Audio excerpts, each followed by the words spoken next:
સ્વ ચૌહાણ કન્યા વિદ્યાલય ટીમાવાડી જૂનાગઢ ધોરણ 12 વિષય સમાજશાસ્ત્ર પ્રકરણ 2 સંસ્કૃતિ અને સમુદાય ભાગ 8 પાના નંબર 20 પરથી જોઈએ તો વિદ્યાર્થીની મિત્રો આપણે આગળ જે સમુદાયો વિશેની વાત કરી હતી તેમાં જુદા જુદા ધાર્મિક સમુદાયો વિશે વાત કરી, ગ્રામીણ સમુદાયો વિશે વાત કરી અને એના લક્ષણો જોયા, શહેરી સમુદાયની વાત કરી અને એમના લક્ષણો જોયા. હવે આપણે સમુદાયમાં છેલ્લો સમુદાય એટલે આદિવાસી સમુદાય. તો ભારતનો આદિવાસી સમુદાય કેવો છે એ આપણે અહીંયા જોશું.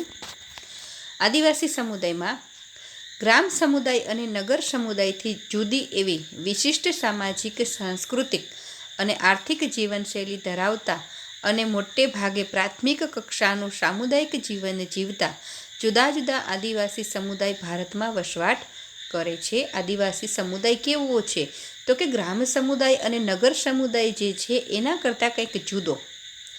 એમની સામાજિક, સાંસ્કૃતિક, આર્થિક જે જીવનશૈલી છે એ કેવી જોવા મળે છે? એકદમ પ્રાથમિક એટલે કે શરૂઆતની, જ્યારથી આપણી જે સમાજની શરૂઆત થઈ માનવ સમાજની, એટલે આદિમ સમાજ તરીકે આ આદિવાસી સમુદાય છે ઓળખાય છે અને આવો સમુદાય છે ભારતમાં વસવાટ કરે છે.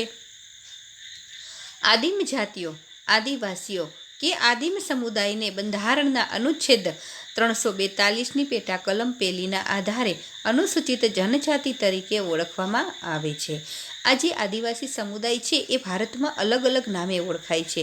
એને ઘણા લોકો આદિમ જાતિ તરીકે ઓળખે છે, આદિવાસી તરીકે ઓળખે છે, અથવા તો ગિરિજન એવા વગેરે એને નામ આપેલા છે, આપણે સૌ જાણીએ છીએ. તો આ બધા નામને બંધારણમાં કયા તરીકે ઓળખવામાં આવે છે? તો આ આદિવાસી માટે થઈને ખાસ પ્રકારની બંધારણની અંદર એક કલમ છે 342ની પેટા કલમ 1. આ કલમને આધારે આદિવાસીના તમામ સમુદાયને અનુસૂચિત જનજાતિ તરીકે ઓળખવામાં આવે છે.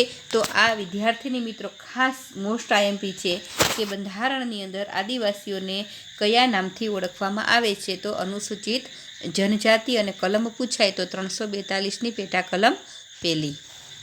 ઇમ્પિરિયલ ગેઝેટિયર આદિવાસી સમુદાયને નીચે મુજબ સમજાવે છે.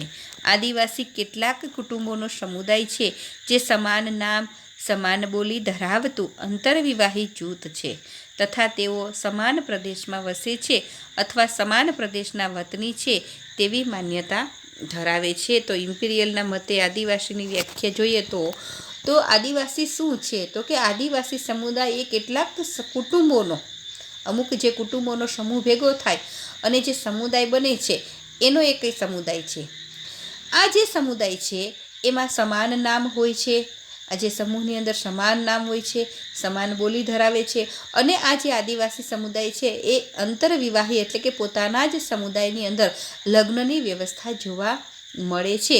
અને પ્રદેશ પણ કેવો હોય છે? સમાન. દાખલા તરીકે પર્વતીય વિસ્તારો અથવા તો જંગલ વિસ્તારીઓ. આદિવાસી સમુદાય સમાજના અન્ય લોકોથી સામાજિક વ્યવસ્થા અને અન્ય બાબતોમાં જુદા પડે છે. સમુદાયના સંદર્ભમાં આદિવાસી સમુદાયની લાક્ષણિકતાઓ આપણે નીચે મુજબ જોશું. તો આદિવાસી સમુદાય કેવો છે? તો કે અન્ય સમાજ કરતાં, એટલે કે જે સામાન્ય સમાજ છે, જે શિક્ષિત સમાજ છે, જે વિકસિત સમાજ છે એના કરતાં જુદો પડે છે. તો આદિવાસી સમુદાયના લક્ષણોમાં આપણે આગળ જોઈએ તો પહેલું લક્ષણ છે નિશ્ચિત ભૌગોલિક સ્થાન. કેવું લક્ષણ છે? નિશ્ચિત ભૌગોલિક સ્થાન. સમુદાયની વ્યાખ્યામાં આ મહત્વનું લક્ષણ છે. એનું જે સ્થાન છે, જે પ્રદેશમાં એ વસવાટ કરે છે, આ એ મહત્વનું લક્ષણ છે. દરેક આદિવાસી સમુદાય નિશ્ચિત ભૌગોલિક સ્થાનમાં વસે છે. દાખલા તરીકે ગુજરાતની જો વાત કરીએ તો ગુજરાતમાં આદિવાસીઓ છે એ કયા પ્રદેશમાં અથવા તો કયા ભૌગોલિક સ્થાનમાં વસવાટ કરે છે? તો ગુજરાતમાં સાબરકાંઠા જિલ્લાથી શરૂ કરી અને આહવા ડાંગ સુધીનું જે ઉત્તર પૂર્વની પટ્ટી છે ગુજરાતની, એ ભાગમાં મોટા ભાગના આદિવાસી સમુદાય વસે છે. તેમને નિશ્ચિત ભૌગોલિક વસવાટના સ્થાનને મૂળ વતન તરીકે ઓળખાવે છે. આ જે વિસ્તાર છે એ કેવો વિસ્તાર છે? તો કે પર્વતીય અને જંગલ વિસ્તાર છે. એ સળંગ જે પટ્ટો છે સાબરકાંઠાથી આહવા ડાંગ સુધીનો, એ ઉત્તર પૂર્વનો જે પટ્ટો છે, ત્યાં આદિવાસીઓ, જે ગુજરાતના મોટા ભાગના આદિવાસીઓ છે આ વિસ્તારમાં વસે છે. અને આ વિસ્તારમાં જે આદિવાસીઓ વસે છે એ મૂળ વતની એ ત્યાંના હોય એવું ઓળખાવે છે. વિશિષ્ટ નામ. બીજું લક્ષણ, પ્રત્યેક સમુદાય વિશિષ્ટ નામથી ઓળખાય છે. તેવી જ રીતે જુદા જુદા આદિવાસી સમુદાયને પોતાના વિશિષ્ટ નામ હોય છે. જેમ કે ગુજરાતની વાત કરીએ તો ગુજરાતમાં કયા નામથી આદિવાસી ઓળખાય તો કે ભીલ, દુબળા, બાવચા વગેરે વિશિષ્ટ નામ સમુદાયની ઓળખ બની રહે છે. આદિવાસી સમુદાય છે એ આદિવાસી સમુદાય એટલે આદિવાસી સમુદાય નહીં, પણ એમાં પણ અમુક વિશિષ્ટ એટલે કે બધા જે સમુદાયો છે એના અલગ અલગ નામ હોય છે અને એ નામથી એ વિસ્તાર પ્રમાણે ઓળખાય છે. ત્રીજું લક્ષણ છે સમાન બોલી કે ભાષા. દરેક આદિવાસી સમુદાયને ચોક્કસ અને સર્વસામાન્ય ભાષા કે આગવી બોલી હોય છે. ભારતના આદિવાસી સમુદાયમાં લિપિ જોવા મળતી નથી, પરંતુ સમાન ભાષા કે બોલી હોય છે. આદિવાસી સમુદાય છે જેમ એનું વિશિષ્ટ પ્રદેશ છે, એનું વિશિષ્ટ નામ છે, એ પ્રમાણે એમની બોલી અને ભાષા પણ જોવા મળે છે. તો ભારતમાં જે આદિવાસી સમુદાય છે એમાં આપણે જોઈએ તો એની લિપિ નથી, એટલે કે એનું કોઈ પણ પ્રકારનું લખાણ હોતું નથી, પરંતુ બધા જે આદિવાસી સમુદાય જો એક જ નામ અથવા તો એક જ જે પ્રદેશમાં વસવાટ કરતા હોય તો એમની બોલી કે ભાષા કેવી હોય છે? સમાન. સમુદાયના સભ્યો વચ્ચે પરસ્પરાવલંબન. ચોથું લક્ષણ, આદિવાસી સમાજ પ્રમાણમાં વધારે સાદો અને એકવિધતાવાળો જોવા મળે છે. આવી એકવિધતા ભાષા ઉપરાંત વ્યવસાય, કુટુંબ વ્યવસ્થા, લગ્ન વ્યવસ્થા, આનંદ પ્રમોદના સાધનો વગેરેમાં હોય છે. તો એકવિધતા તો કે આદિવાસી સમુદાય જે છે એ આપણે સૌ જાણીએ છીએ કે આદિમ સમુદાય છે એટલે પહેલાંનો સમુદાય, તો એ કેવો હોય છે? સાદો હોય છે. એમાં કોઈ બીજી વિવિધતા જોવા મળતી નથી, એટલે સરખો હોય છે, એક જ સરખું ત્યાં જોવા મળતું હોય છે, એટલે એક વિધતા જોવા મળે છે. તો કઈ કઈ બાબતમાં એક વિધતા કે સમાનતા? તો કે ભાષામાં, વ્યવસાયમાં, એટલે કે જે આદિવાસી સમુદાયના લોકો છે મોટા ભાગે સમાન જ વ્યવસાય કરતા હોય. દાખલા તરીકે જંગલ કે પર્વતીય વિસ્તારમાં રહેતા હોય તો એ જંગલની જે કાંઈ લાકડા કાપવા છે અથવા તો ત્યાંથી ઔષધિઓ ભેગી કરવી કે પશુ ચરાણ કે ખેતી, એવો જે વ્યવસાય છે બધા સમાન રીતે કરતા હોય છે. કુટુંબ વ્યવસ્થા પણ કેવી હોય છે? સમાન હોય છે. લગ્ન વ્યવસ્થા, આનંદ પ્રમોદના સાધનો વગેરેમાં કેવું જોવા મળે છે? તો એક વિધતા, એમાં વિવિધતા જોવા મળતી નથી. જાણીતા સમાજશાસ્ત્રી ઇમાઇલ દરખાઇમ આવા સામાજિક સમુદાયને યાંત્રિક એકતા તરીકે વર્ણવે છે. જો યાંત્રિક એકતા, તો આપણે જાણીએ છીએ કે યાંત્રિક એકતા કહેવા તો કે એક શરીર હોય તો એને ટકાવી રાખવા માટે થઈને શરીરના જુદા જુદા અવયવો છે એ પોતપોતાનું કામ કરે છે, પણ ટકાવે છે કોને? બધા જુદું કામ કરે છે. દાખલા તરીકે આંખ જોવાનું કામ કરે, હાથ કામ કરવાનું કામ કરે, તો નાક સૂંઘવાનું કામ કરે, તો વગેરે જે અવયવોનું કામ જુદું છે છતાં પણ એ એક શરીરને ટકાવી રાખે છે. અને આ તમામ અવયવોનું જે કંટ્રોલ છે, જે નિયંત્રણ છે, મગજ કરે છે. તો આ શરીરની યાંત્રિક એકતા થઈ. એવી જ રીતના કોઈ પણ ઉદ્યોગની અંદર પણ તમે જુઓ છો કે જુદા જુદા મશીનો છે એનું કામ જુદું જુદું હોય છે, પણ એનું કાર્ય કોની સાથે જોડાયેલું છે? તો કે ઉત્પાદન સાથે. તો એવી જ રીતના આદિવાસી સમુદાયના લોકો છે એ જે કાંઈ વ્યવસાયો કરે છે એ એકબીજા ઉપર પરસ્પર કેવા હોય છે? આધારિત હોય છે, અને એકબીજા લોકોને જે જરૂરિયાતો છે એ બધા સમૂહમાં સાથે મળી અને પૂરી કરે છે. એટલા માટે થઈને એને કેવી એકતા દર્શાવી છે એમિલ દરખાઇમે? યાંત્રિક એકતા. આ સમુદાય એ અર્થમાં યાંત્રિક છે કે તેમાં રહેલા જૂથો એકબીજા સાથે યંત્રવત રીતે જોડાયેલા છે, એટલે કે યંત્રની જેમ જોડાયેલા છે, જે મોટે ભાગે બધા જ સમાન વ્યવસાય કરે છે. દાખલા તરીકે સમૂહમાં ખેતી કરવી, પશુપાલન કરવું, કુદરતી ખાદ્ય સંકલન એટલે કે અનાજનો સંગ્રહ કરવો વગેરે.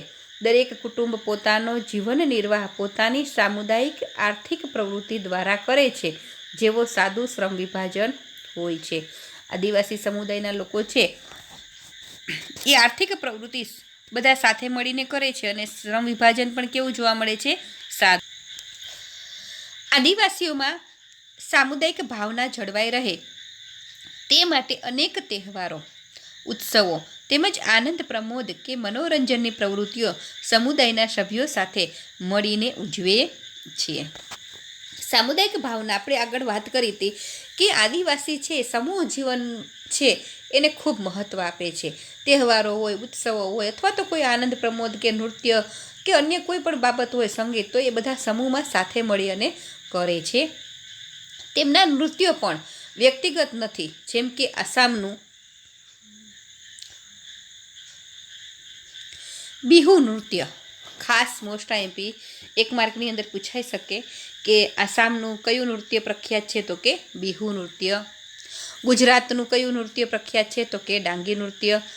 કે વિશ્વમાં કોઈ પણ આદિવાસી નૃત્ય સામુદાયિક સ્વરૂપનું જોવા મળે છે. આદિવાસીના લોકો છે આ તમામ જે કંઈ નૃત્ય છે પોતાના વિસ્તાર પ્રમાણેના પ્રખ્યાત જે નૃત્ય છે એ સમૂહમાં કરે છે. સામાજિક રીતિરિવાજો પરંપરાઓ વ્યક્તિવાદી નહીં પરંતુ સમુદાયને મહત્ત્વ આપે છે. કોઈ પણ રીતિરિવાજ હોય સામાજિક અથવા તો પરંપરાઓ હોય કોઈ એક વ્યક્તિ સાથે જોડાયેલી નથી પરંતુ કેની સાથે જોડાયેલી છે? સમૂહ સાથે. ધાર્મિક આચરણમાં સમુદાયની રીતો મહત્ત્વની હોય છે. આદિવાસી સમુદાયમાં કુટુંબ જેમાં સગપણના સંબંધો વધુ મહત્ત્વના હોય છે. સગપણ વ્યવસ્થા વધુ વિકસિત હોય છે. ધર્મની બાબતમાં પણ સામુદાયિક ભાવના જોવા મળે છે. સગપણની વાત હોય કુટુંબની વાત હોય તો એમાં પણ સગપણ જે છે સગા સંબંધીઓ છે એનું ખૂબ મહત્ત્વ રહેલું છે. તેઓ ધર્મમાં મોટે ભાગે પ્રકૃતિના તત્વોને દેવ ગણીને પૂજે છે. જે ધર્મની બાબતની વાત કરી તો આપણે આગળ ચર્ચા કરેલી હતી કે આદિવાસીના લોકો છે એ મોટે ભાગે પ્રકૃતિના તત્વોને જ દેવ માને છે. ભૂત પ્રેત ડાકણ જેવી અનેક પ્રકારની અંધશ્રદ્ધાઓમાં માનતા હોય છે.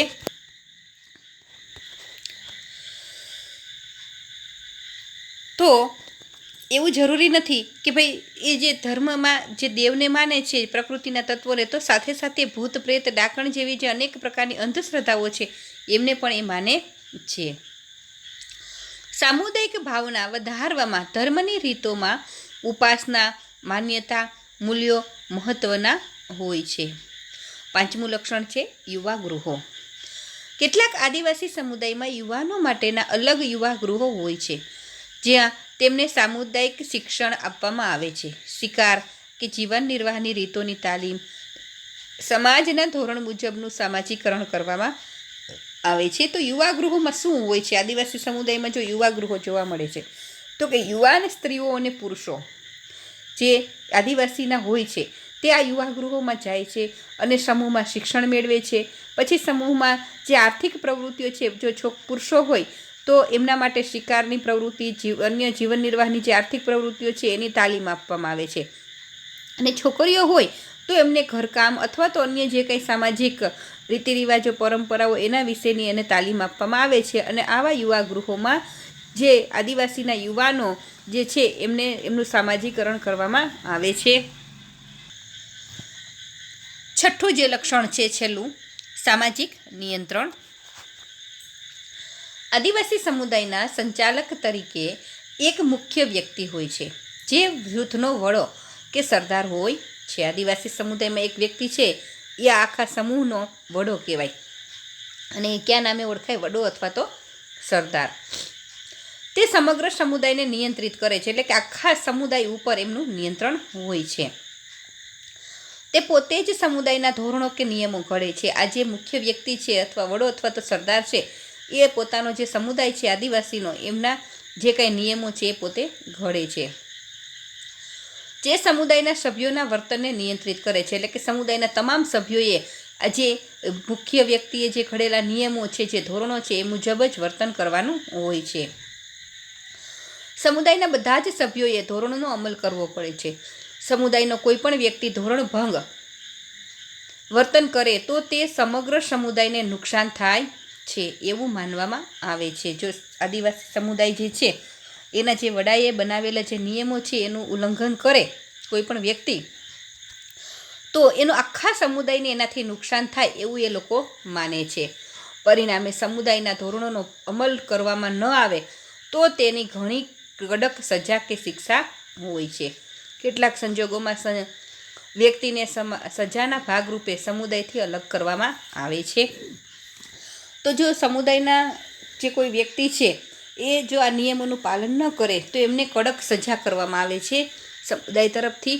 તો કે એને શું સજા કરે તો કે ઘણી વખત એને સમુદાયમાંથી બહિષ્કાર પણ કરવામાં આવે છે. આમ આદિવાસી સમુદાય કે જે પ્રાથમિક સાદો સમુદાય છે તેની વિશિષ્ટ આગવી સંસ્કૃતિ પ્રાથમિક કક્ષાનું શ્રમ વિભાજન સગપણ સંબંધો વગેરે વધારે મજબૂત સમુદાયની સત્તા કોઈ એક જ વ્યક્તિના હાથમાં હોય છે. આ એકમમાં આપણે ભારતીય સંસ્કૃતિ અને તેના સ્વરૂપ તેમજ ભારતીય સમાજના વિવિધ સમુદાયો અંગે માહિતગાર થયા. આગળના એકમમાં આપણે અનુસૂચિત જાતિ, જનજાતિ અને અન્ય પછાત વર્ગો વિશેની માહિતી મેળવશું. તો વિદ્યાર્થીની મિત્રો, હવે પછીનું પ્રકરણ આપણે ત્રીજું જોશું. આગળના ભાગની અંદર અનુસૂચિત જાતિ, જનજાતિ અને અન્ય પછાત વર્ગો. Thank you.